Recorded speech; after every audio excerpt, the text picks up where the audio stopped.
Well, howdy, y'all. Welcome to Once Upon a Time in Texas with episode number 91. I'm your host, Michael Mitchell.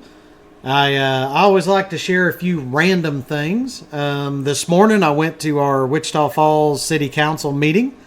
Got to see our two new city councilors inducted, Mr. Robert Brooks for place 2 and Whitney Flack for place 1. Super excited for them. We are going to have a runoff. I think I mentioned that last week. Between two guys that I know. One I know really well, and the other one I've gotten to know.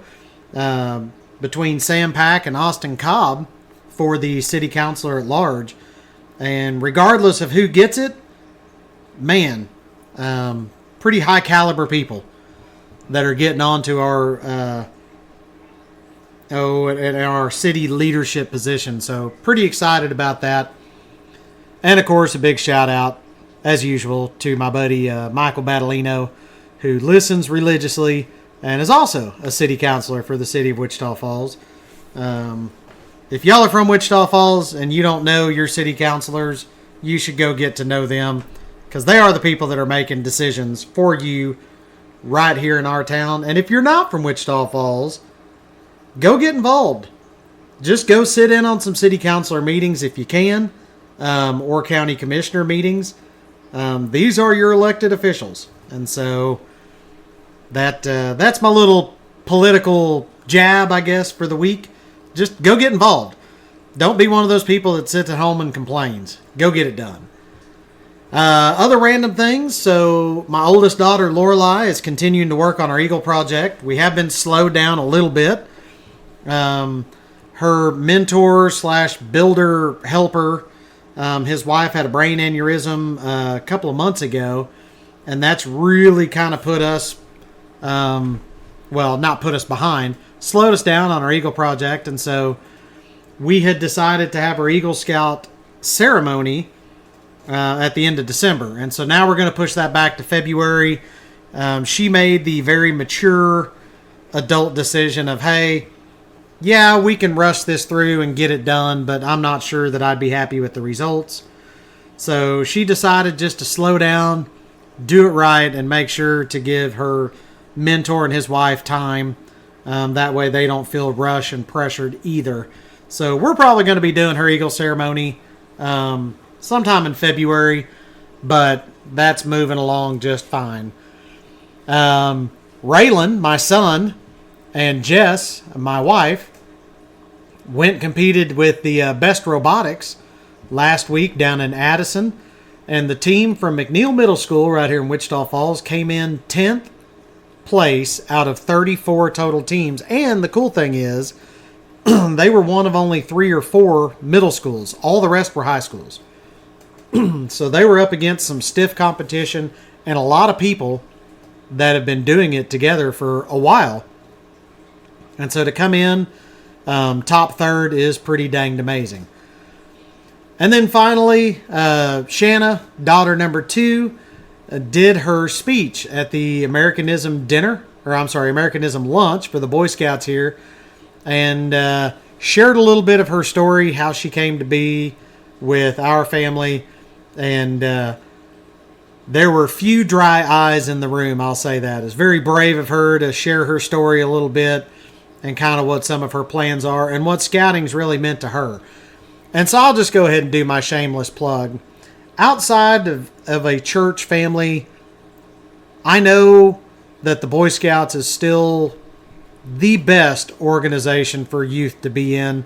I know that the Scouts have received some black eyes over the years for lawsuits and stuff, but I can promise you it is an exceptionally safe environment and organization for youth to be in now. And the Boy Scouts are now, and have been for quite some time, leading the way in youth protection. So lots of cool things going on, and just thought I'd share a few things as always. So did you know there was a woman that was hanged, or hung, I guess hanged is the way they call it, in Texas? She's the only one. What about a couple of twin sisters in the Texas Holy Grail? Y'all know what I'm talking about? Well, you're going to find out this time. So before we jump into the podcast, as always, I want to thank our sponsors, me and Victory Home Loans. I know there are tons of people moving to and in Texas and Oklahoma, and I know a lot of y'all do too. So send them my way. Send them to somebody who can help them purchase that home of their dreams.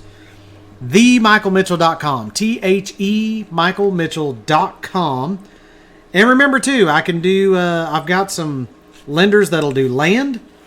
I've also got some that'll do reverse mortgages. So if you have some older folks in your life that own their home, I know that reverse mortgages get a bad rap.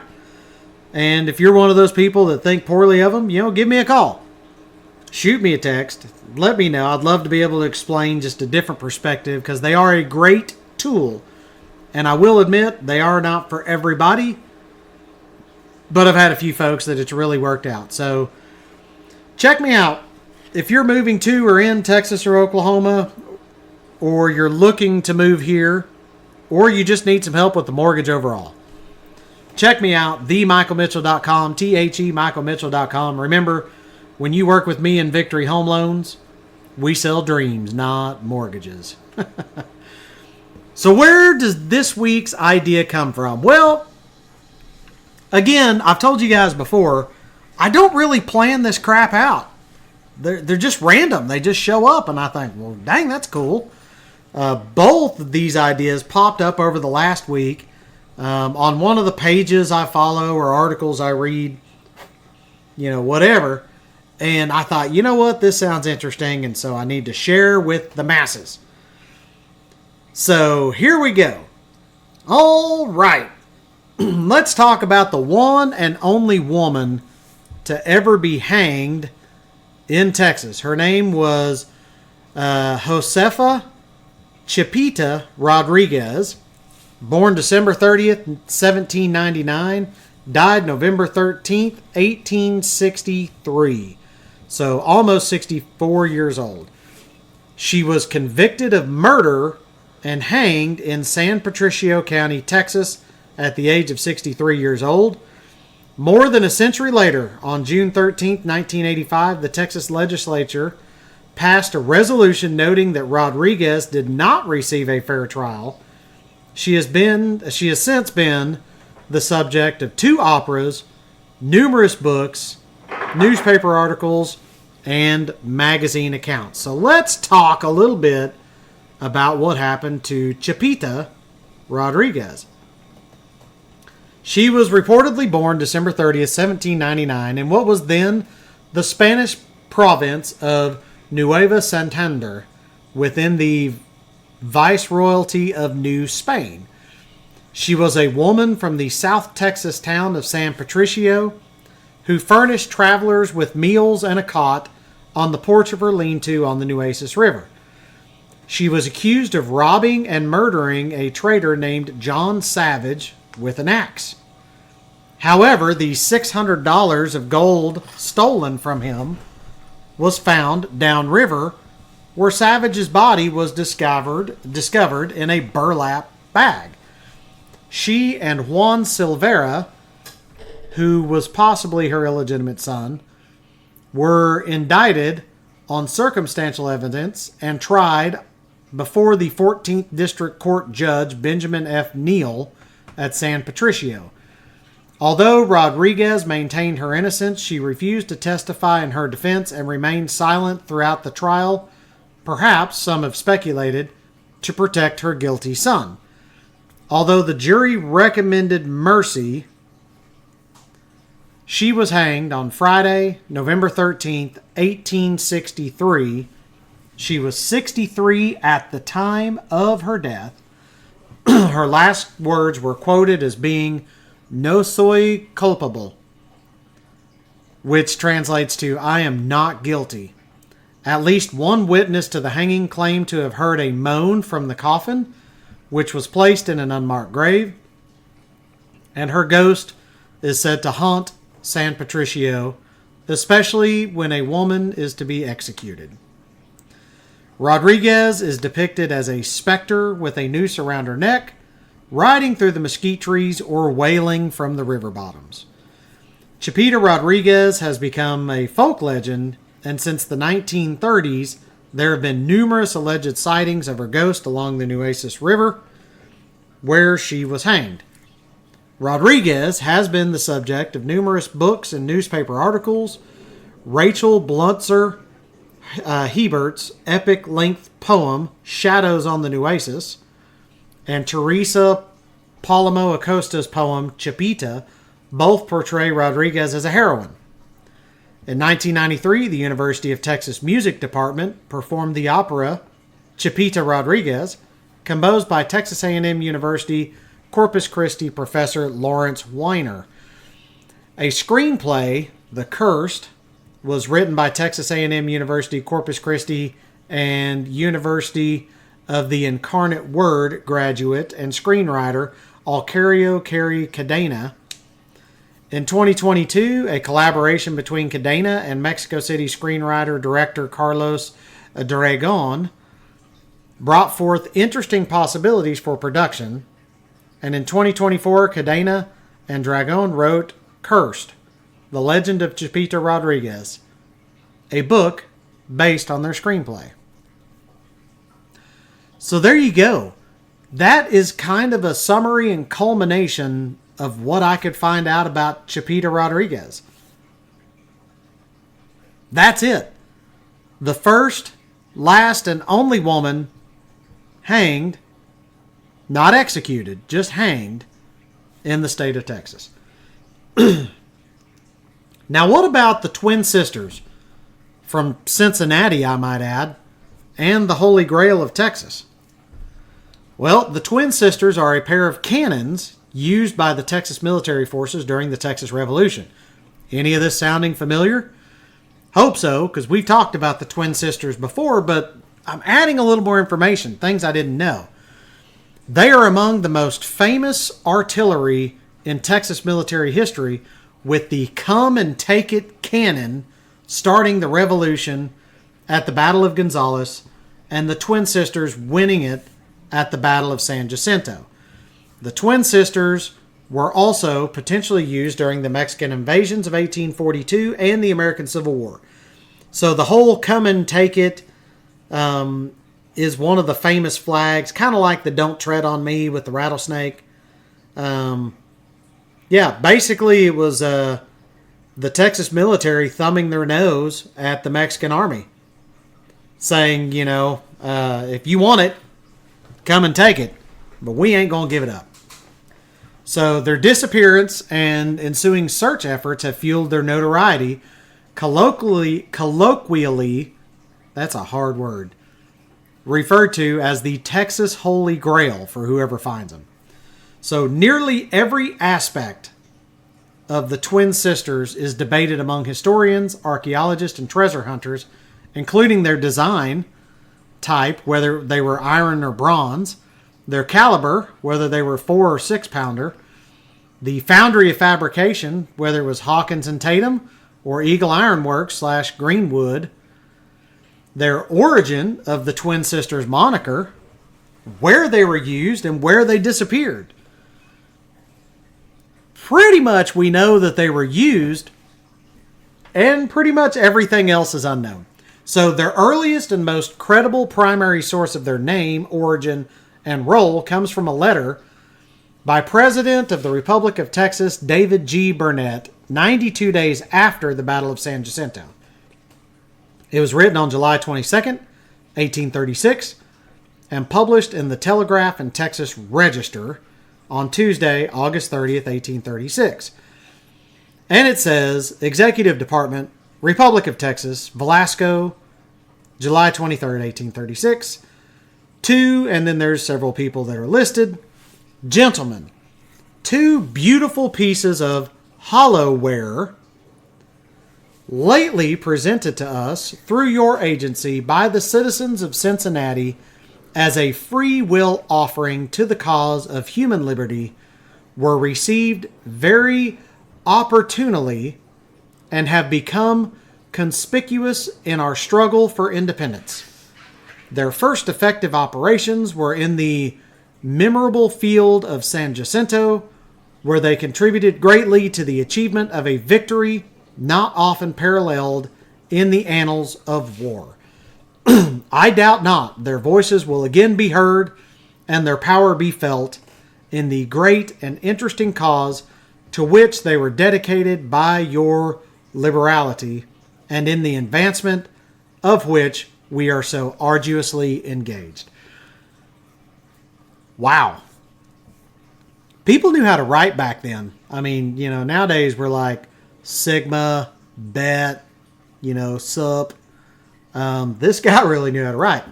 Hollowware, interestingly enough, was like a type of china or dishes. And because the United States at that time had kind of taken a hands-off approach to Texas's war with Mexico, there was not an embargo, but basically the United States and United States citizens could not send weapons to the Texians at the time. So basically they sent them down here as hollowware, basically implying that they were like vases or something.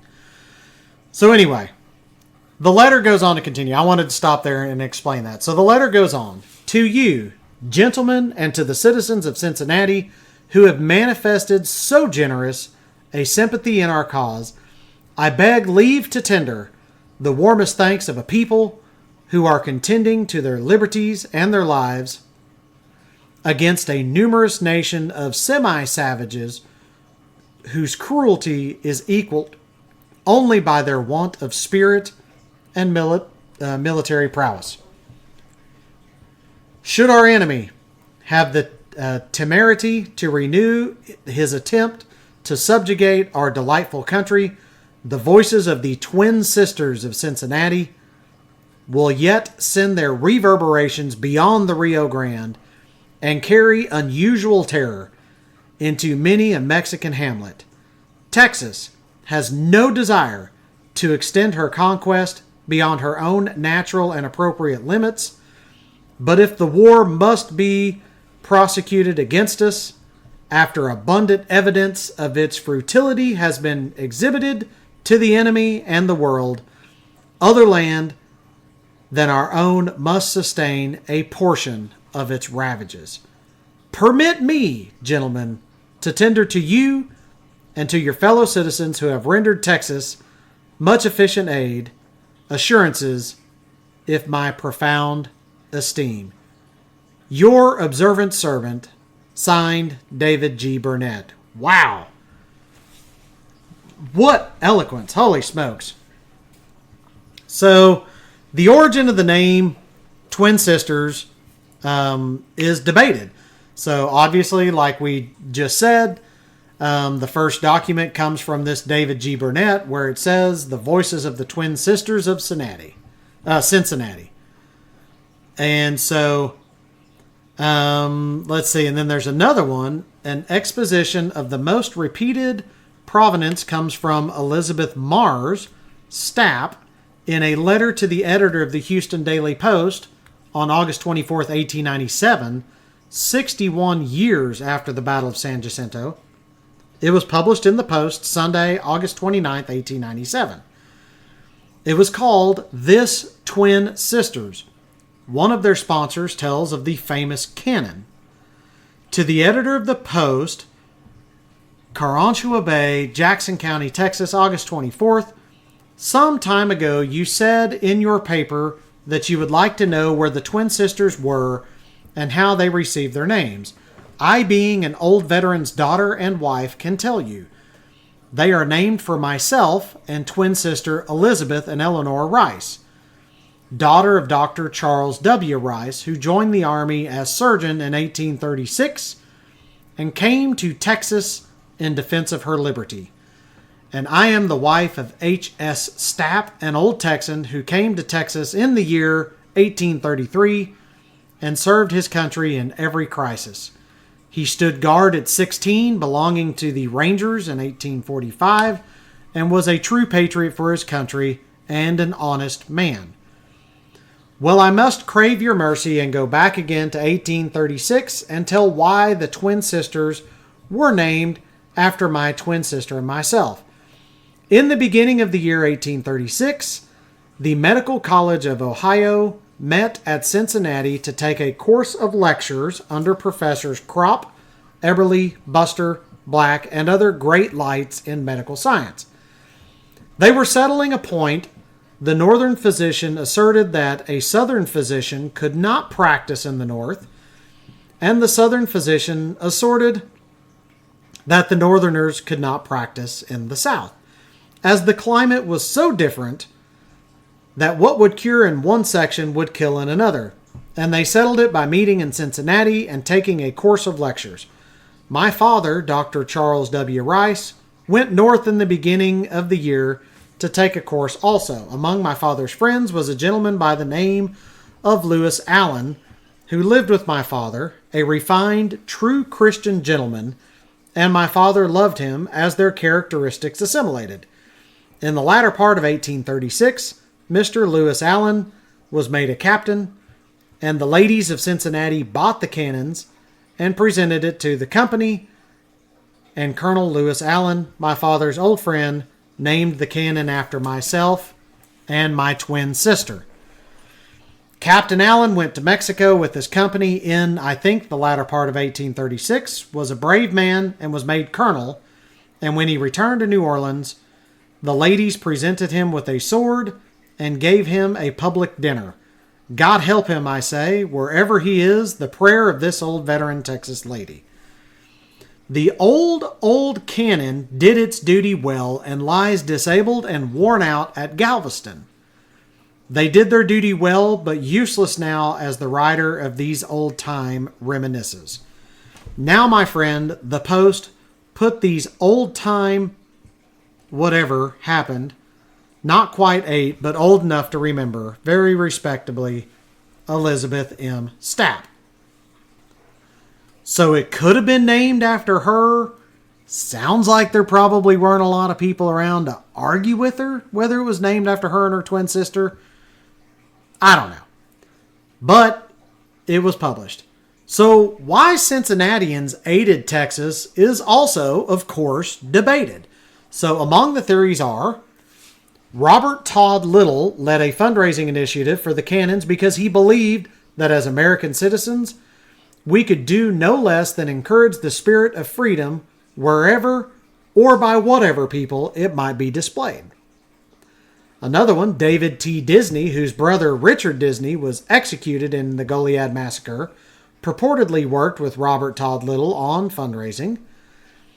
Andrew M. Clopper, who served in the Texian Army, is the son of Nicholas Clopper, a land speculator in Cincinnati who owned Morgan's Point, purportedly worked with Robert Todd Little on fundraising. Thomas F. Corey, an immigrant from Cincinnati who served in the Texian Army, may have been related to William Corey, of whom President Burnett addressed in his letter of thanks on July 22, 1836. Another one, the Society of the Cincinnati, a fraternity of American Revolutionary War officers dedicated to promoting freedom. Approximately 59 veterans of the American Revolutionary War are buried in Texas, and at least 4 are known to have fought in the Texas Revolution. Benjamin W. Anderson, Alexander Hodge, Antonio Gil Ibarbo, and the 4th, Stephen Williams, also fought in the War of 1812. So that might have been where it came from. On April 7th, 1895, Andrew Jackson Houston gifted Santa Anna's dagger, a war trophy from the Battle of San Jacinto, to the citizens of Cincinnati. The twin sisters played a vital role as the only Texian artillery in the Battle of San Jacinto, which effectively ended the Texas Revolution and established the Republic of Texas. So the story on how they arrived is mostly known. They arrived at Brazoria on March 28, 1836, and were received by Captain John M. Allen as the Texian Army, under commander of General Sam Houston, was maneuvering against the Mexican Army under command of General Santa Anna near San Felipe de Austin, approximately 90 miles away. Fearful of interception, the Quartermaster General, Colonel Almanzon Houston, ordered the twin sisters to Galveston Island via the schooner Pennsylvania. They arrived there on April 3rd and were received by Colonel Edward Harcourt. Secretary of War David Thomas then ordered the steamboat Ohio, under command of Captain Aaron Burns, to retrieve them via the Buffalo Bayou for relocation to Harrisburg. The Ohio arrived at New Washington on April 6th, where the schooner Flash, under the command of Captain Luke Falval and supervision of the Secretary of Navy Robert Potter, were waiting with the twin sisters. So the twin sisters arrive in Harrisburg on April 8th and were loaded onto bullock carts by Major Leander Smith, Captain John Allen, and Captain Alfred Henderson Wiley for transport to the Bernardo Plantation, near Hampstead, Texas, where the Texian army was now encamped. The 44,000-acre plantation was the first and largest cotton plantation in Texas. It was established by old 300 settler Jared E. Gross, who freely provided refuge to the Texian cause. Stalled by the sea of mud from April showers, the detachment completed the 60-mile trip on April 13th. They are received by Lieutenant Colonel James Neal, who assigns a company of 9 soldiers to each cannon. On April 20th, the twin sisters are engaged in combat for the first time during a skirmish near San Jacinto. Artillery commanders from both armies were severely wounded. Mexican commander of the Golden Standard, Captain Fernando Uriza, is relieved by Lieutenant Ignacio Joaquin del Arenal. Texian commander, Lieutenant Colonel James C. Neal, is relieved by Inspector General Lieutenant Colonel George Washington Hockley. On April 21st at 4:30 p.m., the twin sisters, positioned at the center of the formation, initiated the Battle of San Jacinto with the first volley into Mexican forces. With major combat over in 18 minutes, a 1.5 to 1 strength ratio, and a 28 to 1 casualty ratio, it is considered by some historians among the most one-sided victories in history. The twin sisters' final role in the revolution were providing security for the 300 prisoners of war during the treaties of Velasco. Now, there are some recorded sightings of the twin sisters afterwards. On December 13th, 1841, they were used for Sam Houston's inauguration as president of the Republic of Texas. In 1853, it was reported that they were used for the BB&C Railway's dedication ceremony. And in 1859, it's purported that they were used for Sam Houston's inauguration as governor of Texas. The presumed final sightings of the cannons are on February 8, 1864, a dispatch by Confederate Lieutenant Walter M. Blow stating twin sisters were in transit to Colonel John S. Ford in San Antonio.